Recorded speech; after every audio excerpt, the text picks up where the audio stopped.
I'm a disgruntled Eagles fan, and we're awesome. Hey Disgruntled, this is the new studio that I'm going to be filming at my new apartment that I just moved in about a couple weeks ago with a few of my friends at Temple. I'm going to be uploading a house tour not tomorrow but the next day after that. So I'm going to be uploading this video tomorrow, and then I'm going to be uploading the house tour the next day after that, so you can see the house and then I go over all the studio and stuff. It's not quite set up, so it's kind of like an awkward angle right now. We're still gathering things. I'm going to make it all nice and pretty. I'm just going to have an Eagles update. It's going to be centralized around COVID and how the NFL is dealing with that. I might be doing another video shortly how sports in general, professional sports in general, has been reacting to COVID, but this is just how the NFL has been reacting and Eagles news around it. I'm going to be updating on Eagles stuff too. Sorry if I already repeated this, and most of this is kind of old news, but I wanted to get my opinion on it. And not much has happened with the Eagles lately, or at least there is literally no transactions between or any Eagles news in June because you can't really play in June because of COVID. Couldn't start any training camps or get working out with the team in June due to COVID. Derek Burnett signed a 5th-year option, Corey Clement a 1-year contract, and we re-signed Jason Peters to a 1-year contract. I really love the Derek Burnett and Corey Clement transactions because they're key players. They were key players to the Super Bowl team and key players to the past couple years. I really love those 2 contracts additions, but Jason Peters I don't like at all. I've expressed this before in previous videos that he's just getting too old. He's getting dilapidated. He's getting injured too much. He's 37 years old, 38 years old.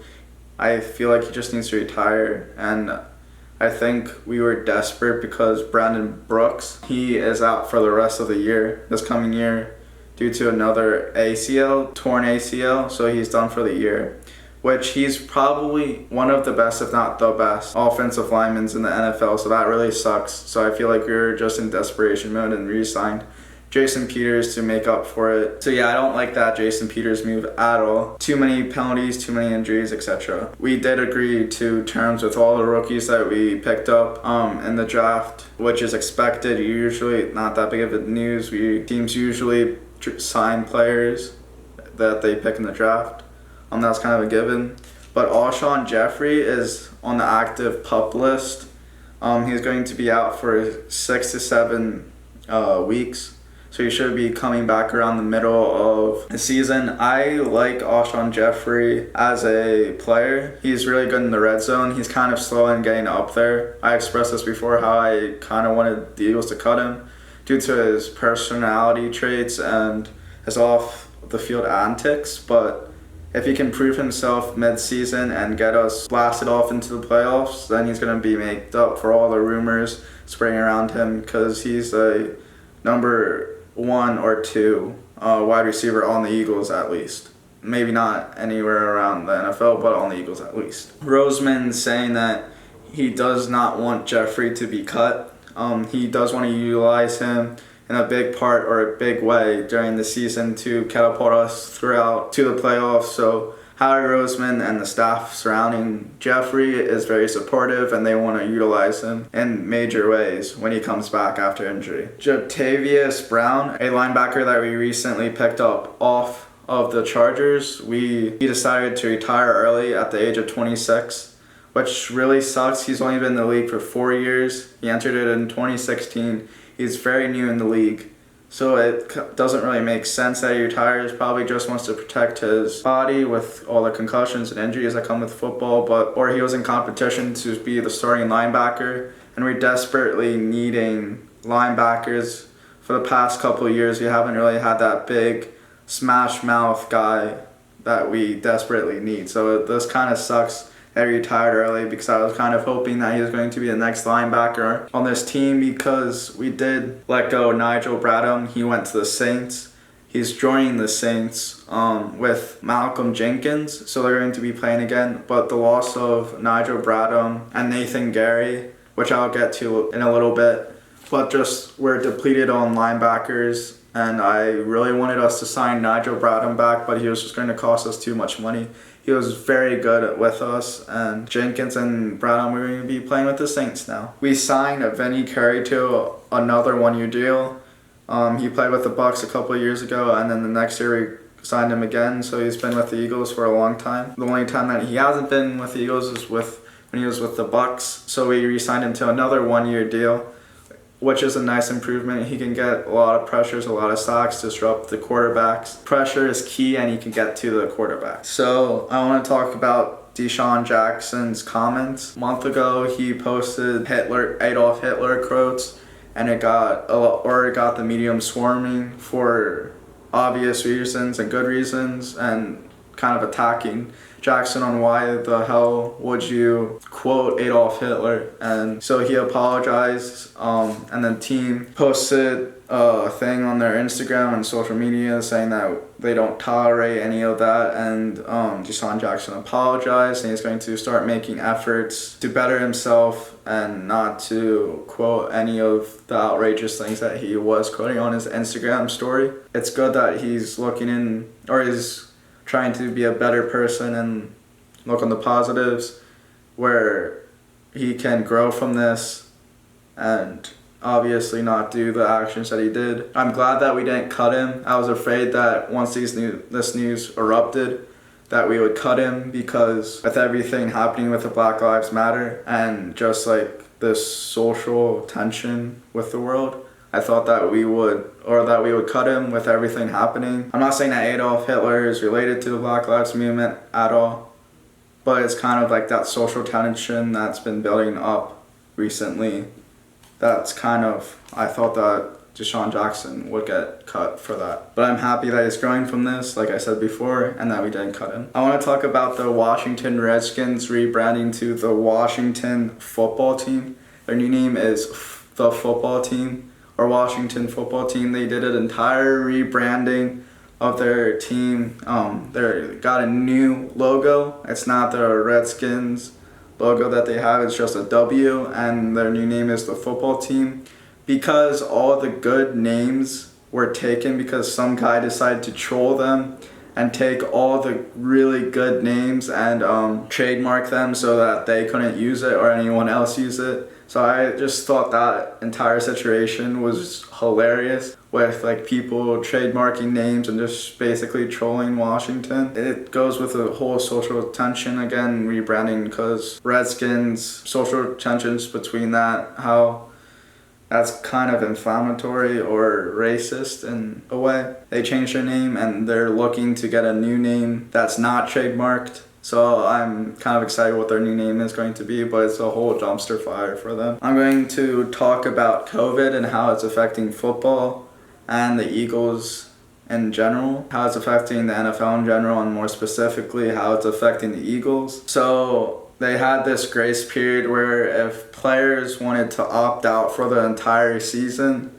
they could do that because of COVID and not wanting to get COVID and then bring it home to their families and endangering them. So they had a period of like a couple weeks where if players wanted to opt out, and they were able to opt out of the season and no penalties were given to them if they opt out and skip the season. That grace period is over, so the only player that we did in fact lose to the opting out is Marquez Goodwin, our receiver that we signed over the off season. I'm sad that he decided to opt out because of how good of a receiver he is, but he didn't want to endanger his family. I totally respect for him, and it's a really good idea that he did that. Family and people's lives obviously comes over football. It's like not even comparable, so I'm glad that he was able to make that decision, and I respect it, but it's a loss for the Eagles in this upcoming season.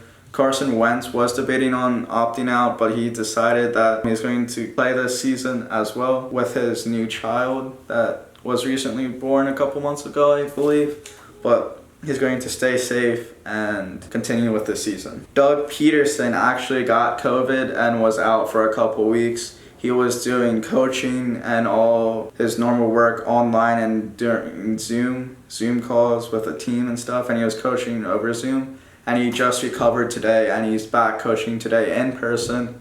So I'm glad to see that he's recovered safely and he's all safe, and he's going to keep the precautions carrying everyone in the league is. There's going to be no fans in the stadium.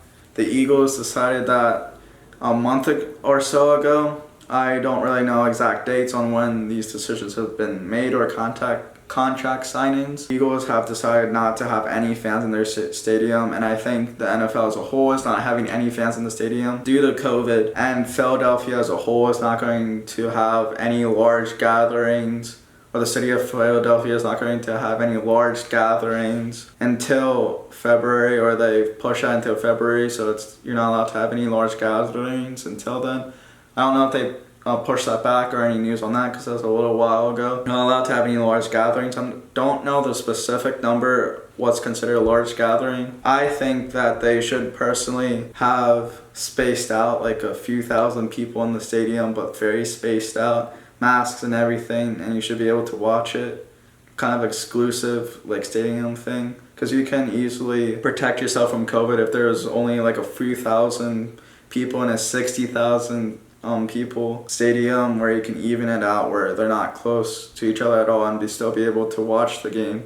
I feel like that could be considered. I don't know what they're doing moving forward. This kind of sucks too, because I was going to go to the Pittsburgh Eagles game in Pitt, because my friend is going to college at Robert Morrison, and I was going to drive up and watch the game with him in the stadium.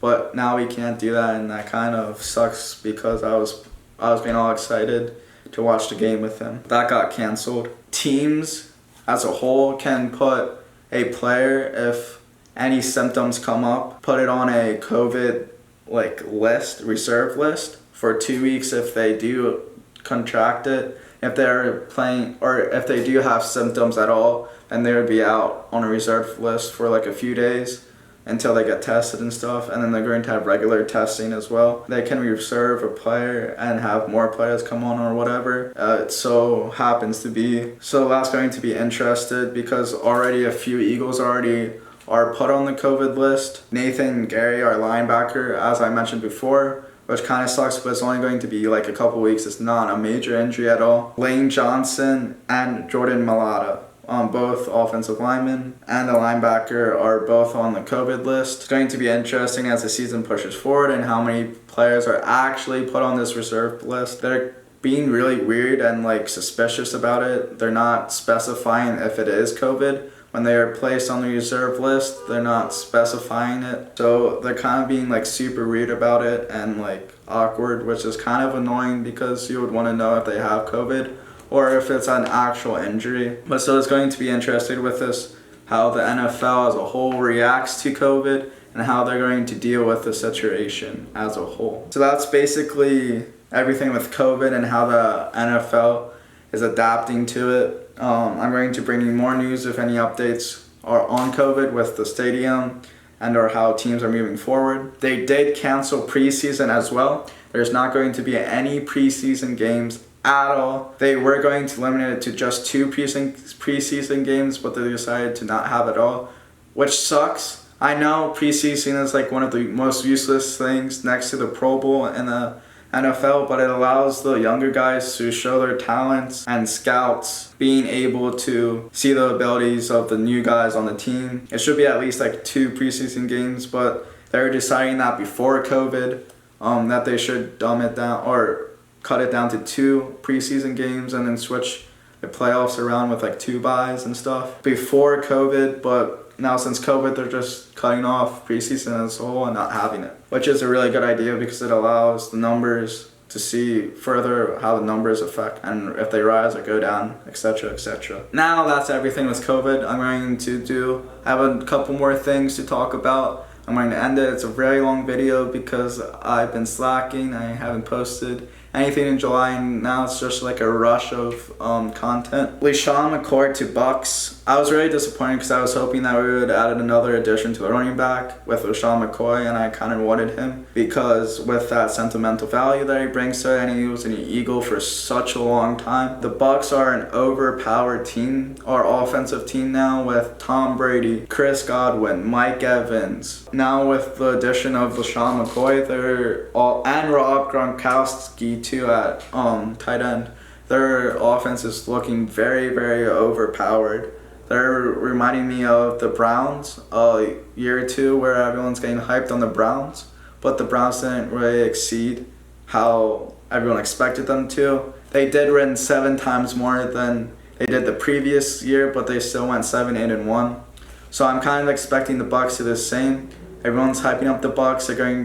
They're predicting that the Bucs are going to go to the Super Bowl and win it all. I just don't see that happening. I think the Bucs are going to crash and fall. I say 10-6 at the best. I don't see them going far into the playoffs at all. Jalen Mills did move to safety. He was a cornerback, but he transitioned to the safety position. That's going to be interesting to see how he develops. It's kind of hard to change position in the NFL, so I don't know how good he's going to be.